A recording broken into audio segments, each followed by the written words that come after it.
Good evening mga ka-channel. Yan na po ang ating for net metering. Nakaabang na po. Nilinyahan natin kanina. Yan po siya. Yan. Bali dyan po ilalagay ang rec meter. So magtatanong bakit kailangan pa ng rec meter. Bali sa net metering, dalawa ang kontador niyan. Dalawang meter base, isang rec at isang net. Etong rec, ito yung reference lamang. Ang binabasa talaga ng reader nila dyan ay yung net metering, yun yung nasa poste. Kasi yung aking meter base nito ay nasa poste, nasa taas na. So yun na lamang ang hindi natin mababasa. Pero itong ating reference, explain ko na rin ng bahagya ang net metering. Ang net metering, ito yung program ng ating gobyerno na tayo ay makaambag ng pagmipis ng grid. So ibig sabihin makakabawas na tayo sa grid kasi nga tayo mismo ang magbebenta.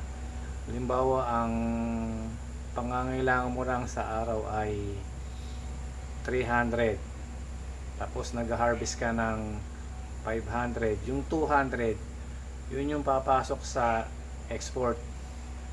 Yun yung 200 na yun yung mabebenta mo sa maghapon, at yung pagdating ng gabi wala nang solar harvest, yun naman ang gagamitin mo sa gabi, yung naipondo mo. Kaya doon nagkakaano ng zero bill. Sa kapag ikay naka net metering, dapat ay kakargahan mo na ng panel ang iyong setup, kasi nga sayang naman kung panama lamang ang setup mo. Kaya pag ito'y naaprubahan, ang panel ko ngayon ay nasa 2 kilowatt. 2 kilowatt, sobra-sobra na nga yun eh. Kasi ang kailangan ko lang naman ay sa araw ay 350 lang. 350, 400. Malaki lang ang aking sa gabi, nagpa 500, 600. Kasi nga mga ilaw at computer, yung aking mga anak na panggabi. So yun ang dagdagan ko pa yan ng I think mga 2 kilowatt, mga 4 kilowatt, para mas sobra-sobra yung ating maibibenta sa Meralco. Yun yung apat na yan, yan yung hinati ko lamang. Kumbaga yan ay hinati ko lang, yan yung apat na yan yung diretso dito sa ano, yan sa breaker na yan. So tatanungin nyo, may tatanong dyan, bakit walang NEMA 3R? So NEMA 3R kasi nga ay nandito naman sa bahay ko. No need na akong maglagay ng NEMA 3R dyan.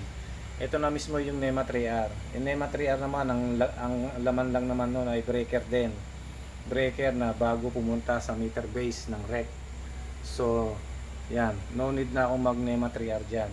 Kasi meron na naman akong breaker yan.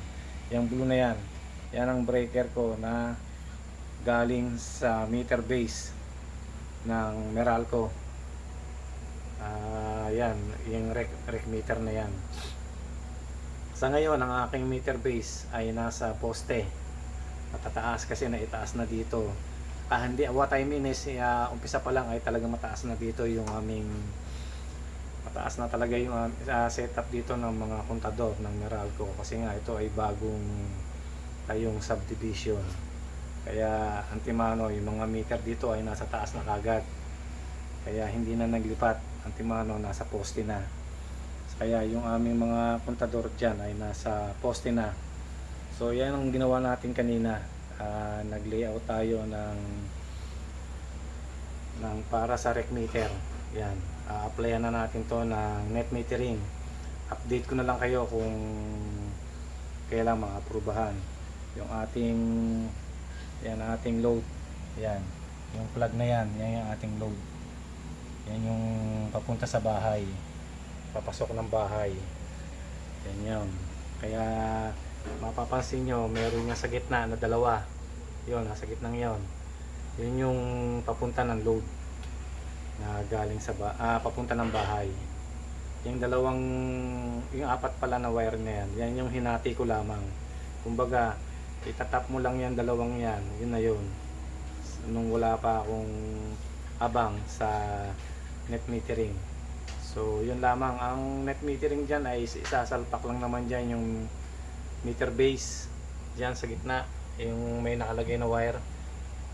Nilagay ko yan para temporary lang yan. Fuse yan. Fuse wire. Pero, I think mga nasa 120 amps yan. 120 amps or 100 amps. Yung equivalent niya na ang wire niyan ay size 12 ang wire niyan, AWG size 12. So yan, nilagyan ko lang yan para may connection tayo dito.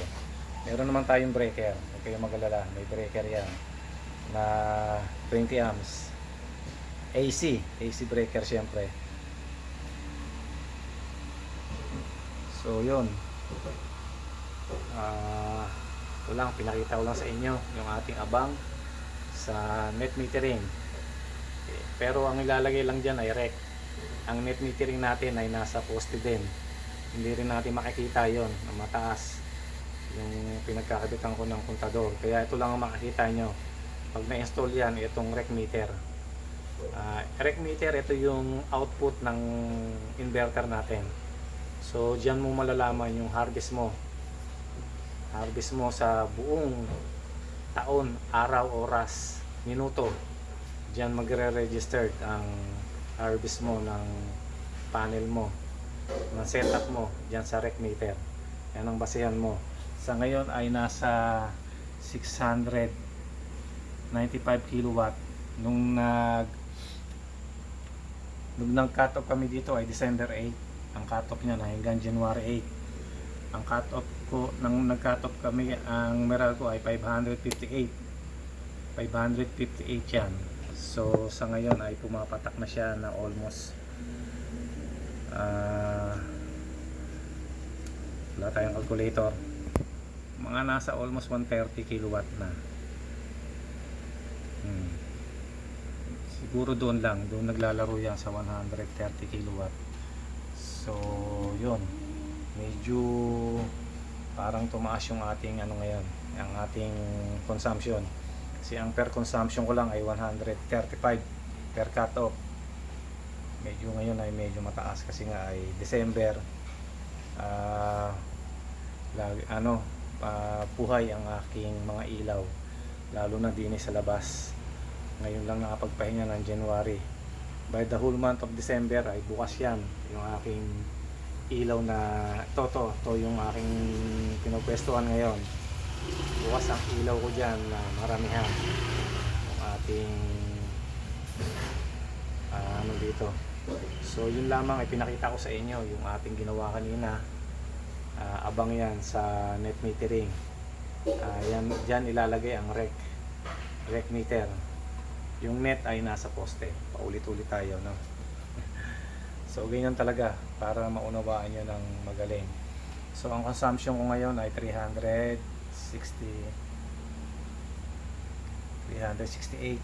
But meron tayong harvest kahit pa paano na 42 watts.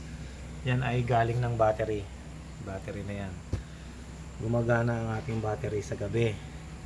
Yan, siya ang nagpapagana sa ating on-grid. Yan ang niya, 24.6. Ang cutoff niya ay 24.4. So nag-AC charging tayo C1 sa Samsung. Kaya almost yung 40 ring niya wala rin yan. Parang naglalandi lang tayo, naglalaro. Ang 40 ring harvest na yan ay almost consumption din ng C1. Kasi ang C1 ay 1.5 amps. Katumbas niyan sa 1.5 amps yan, katumbas ng charging niya. Ayan, medyo madumi pa, hindi pa natin nalilinis yung pinagawaan natin kanina. At ito yung dating butas niya, nagbutas tayo ng bago kasi kasi nga medyo pinantay natin, medyo tabingi pa nga eh, medyo tabingi pa, pero okay na yan. Ang mahalaga tama ang linya. So yun, pinakita ko na sa inyo yung ating abang. Soon na lang sa ating pag-apply sa net metering. Kasi kaya ako naisipan yan, kaya ako binaba dito yan, kasi nga diba't nasa kwarto yan, kaya ako binaba dito yan. Yun talaga ang aking plano, mag-apply na ako ng net metering, kasi medyo magastos ang maintenance sa battery. Sa ngayon ay 8 yan, battery yan. Meron tayong 4 na sira, at umorder tayo ng welding machine na inverter, at tatry natin na ma-revive, ma-rejuvenate yung 4 na yon sa pamamagitan ng welding machine. Yan, buhay yan yung ating mga, pero walang harvest yan, yung panel na yan. Nakakonect lang siya, naka power on, kasi nga nagba-battery battery source tayo. So, yan, sa gabi naka-on grid tayo, at in case na mag-brown out ay meron naman tayong pang ilaw. So no worry about brown out. Kahit anong oras mag-brown out ay meron tayong nakaabang na mga battery na pang support natin sa ating buong bahay.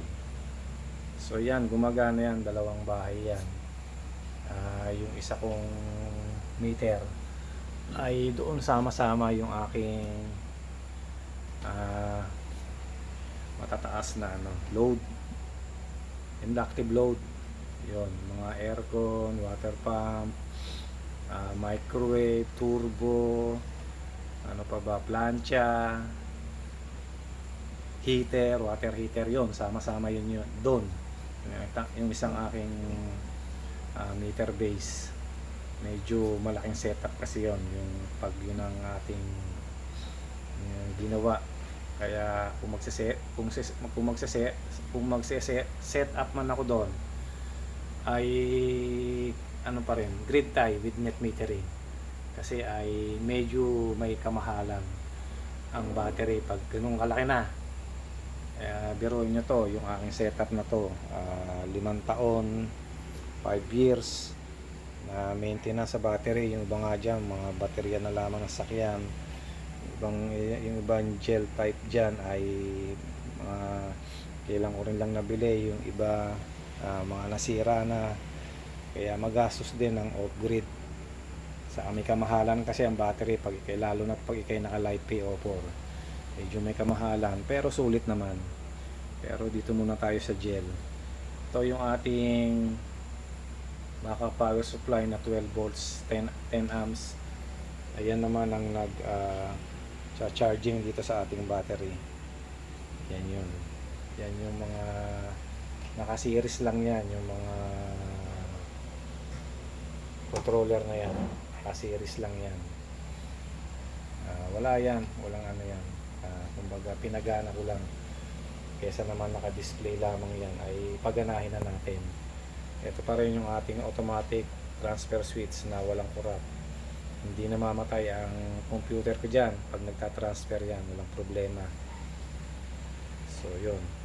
At ito nga pala yung aking Samsung. Hindi ko pa malaman kung ako'y mag-upgrade pa sa hybrid. Total naman ako'y magne-net metering. Kaya naman ito kung brown out lang yung aking mga ilaw at electric fan. So hindi na siguro ako mag-upgrade ng inverter, kasi plano ko dati ay 3 kilowatt 24 volts na hybrid. Pero kung pag ako'y magne-net metering ay nonsense pa na ako'y mag 3 kilowatt, kasi kaya naman ito ni Samsung. Yan, ang gagawin ko na lamang dyan ay kakargahan ko ng magaling na panel yung ating grid tie. Yan ang aking upgrade, yung ating YH Upgrade natin yan ng 3.6 kilowatt na grid tie DE pag tayo'y naaprubahan. Pero tatry ko pa rin kasi kaya pa niya ang 2 kilowatt na panel kaya pa nito so paunti-unti magdadagdag ako ng 500 muna per string kasi yung nasa taas na yan ay teka lang, lapitan ko ha. Itong nasa taas na to, ito yung 800 walong 100. Ito yung 150 na tatlong 30, dalawang 25. Tama ba? O, hindi, apat na 30, basta 150 yan. Ito yung ating junk shop kasamahan nung nasira nating panel. Yan, yung dalawang yan yung kasamahan nung nasira. Apat yan yan, to yan, nakita nyo yung dalawang yan, nilagay na natin dyan kasi nasira na yan. So ito yung kasamahan yan. Yan, bali apat yan, dalawa na lang natira. Ito yung ating Seraphim na 320 ang isa, bali 640. So yun, kaya ang papalitan ko dyan ay itong tatlo. Plano ko dyan pag naaprubahan ang ating net metering, papalitan ko yan ng 500. Bali 1.5 plus 8, 2.3 kayang-kaya na yan. Sobra na yan kasi nga ang consumption ko naman sa araw ay lang, mababa. 350 ang pinakamalaki. 350 pag nagbukas ng computer ang anak ko, nagpo 400, 500. Yun lamang ay sobra na yung ating setup na 2.3, or gagawin ko tong 1 kilowatt plus 8, 3.8. So yun, titingnan ko lang paunti-unti lang kung kakayanin itong ating YH. Paunti-unti lang. For the meantime ay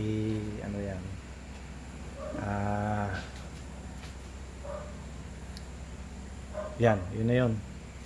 So yun, ito ang ating setup na lilipat natin dito sa baba.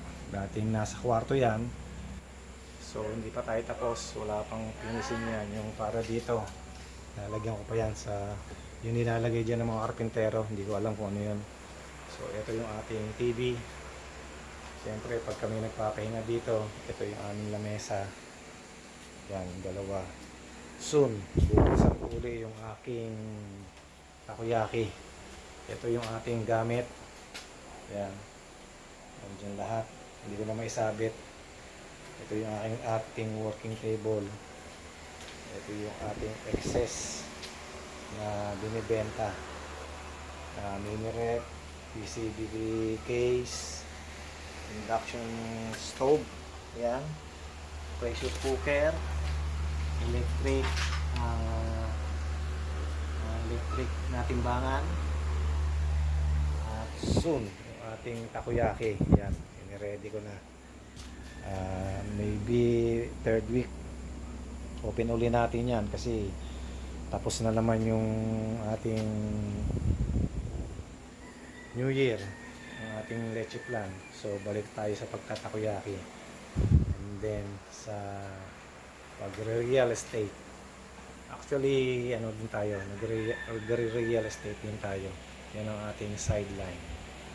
So yun lamang, pinakita ko sa inyo yung ating ginawa kanina na abang sa net metering. Yan ang pagsasalpakan ng rec meter. Okay, ulitin ko kung bakit walang NEMA 3R. Yung sinabi ko kanina, no need na kasi nasa loob naman yan ng bahay. Yung NEMA 3R, yan na yung blue. Ang laman lang naman ng NEMA 3R din naman breaker din na papunta sa load side. Load side, no, ang breaker na ay papunta galing sa inverter. Galing sa inverter papunta ng rec. Yung kung hahanapin nila tatanong bakit walang NEMA 3R sir. O yun, nasagot ko na yung tanong nyo ha. Huwag nang comment. Ayan, kaya pinaliwanag ko na. So yun, yung ating dalawang fire extinguisher. Yun yung ating PAX charger, yung pula nasira na yung ating pulang PAX. Yun na lamang ang natitira. Ginagamit ko yan kapag naulan, walang harvest. Siyempre kailangan nating maghanda pag naulan in case na mag-run out. May laman yung ating battery pag naulan lang naman. So kapag naulan pa lalo, pag walang harvest, yun ang problema. Dapat may generator para kahit naulan ng ilang araw, may harvest pa rin tayo. Yun ang na-experience ko nung kay Christine kasi ilang araw yun na umuulan, so naubos yung ating karga, wala namang araw, so wala din tayong kuryente. Ang ginawa kong solusyon ay nag 12 volt system ako para lamang sa emergency, ilaw at electric fan. Meron akong 12 volts na inverter. Yun muna ang ginawa ko, pinag-series ko lahat ng battery. Doon naman tayo naka survive sa 12 volt system. Meron tayong 12 volt system na inverter, hindi ko na nilagay diyan. Yan. Kumbaga, abang ko na lang 'yon, itong emergency talaga. At sinisiris ko yung 8 battery niyan para lamang sa ilaw. Ilaw lang inaano ko, sa isang electric fan ang ginagawa ko doon. Pag talagang wala na tayong harvest, pag naulan, kasi pag naulan at madilim, talagang wala. Okay lang kung maaraw, walang problema. Kahit what I mean is kahit naulan, basta maliwanag, basta may maliwanag lang, okay na yon, nag-harvest ang ating panel. So yun lamang po, at pinakita mo muli sa inyo ang ating abang sa net metering. Ito yung aking limiter, yan yung itim na yan. Kasi may nag-comment sa aking lagyan ko daw ng net metering, ng limiter. So yan sir, ang aking limiter. Yan. Pero salamat din sa advice mo. Yan, pakita ko lang sa inyo ha. Yan. Bakit nakapula yan? Kasi nga naka-battery tayo. Naka-battery mode. Pero pag naka-panel lang yan, wala yung pula. Sabihin, pag napula yan, may sobrang harvest ang panel na pumupunta sa battery. Ngayon, galing mismong battery yan, kaya nakapula yan. Okay? So, yan ang ating limiter sir. Pinakita ko lang. Pero, thank you for your advice. I appreciate it. Hindi man tayo ganun kasuplado na pag nag-comment susupladahin na. Very appreciate. Salamat sir. Salamat sa comment mo. Salamat. Bilang paalaala na dapat naman talaga kapag naka-on grid ka, meron kang limiter. Kasi nangyayari yan kapag walang ganyan. May nangyayari mga magagandang setup, mga malalaki setup. Marami akong na bakit daw mas lumaki pa ang bill nila nung sila ay nagpalagay ng solar. Iisa lang ang dahilan, hindi na-disable ang export, hindi nalagay sa parameter, kaya yung lahat ng sobra pasok pa rin ang pasok sa meter base natin. Hindi naman bi-directional yung meter base natin yan. Kapag hindi pa tayo naka-net metering, lahat ng pumapasok sa kanila ay automatic consumption yon. Kung malaking setup mo, malaki ang harvest mo, malaking sobra, lahat yun pasok sa puntador mo. Lahat yun ay consumption yun. Kaya ganon, kaya mas lumaki ang bill nung sila nagpakabit ng solar na hindi pa naka-net metering. Dapat naka-limiter, nasa parameter setting yun. Pero kung naka-net metering ka, no problem naman. Dun mo i-disable yung export para ikay makapagbenta sa Meralco. So ganun lamang po ang maiksing paliwanag dyan. Yun po, magpa-function yung ating, inabot na siya ng cut off. So yun, mag 24.4, mamaya 25.5 mag-ano uli yan, gagana uli. Yeah. So yun lamang po, at isang magandang gabi sa inyo pong lahat, at isang mapagpalang bagong taon sa atin mga solarista. God bless po.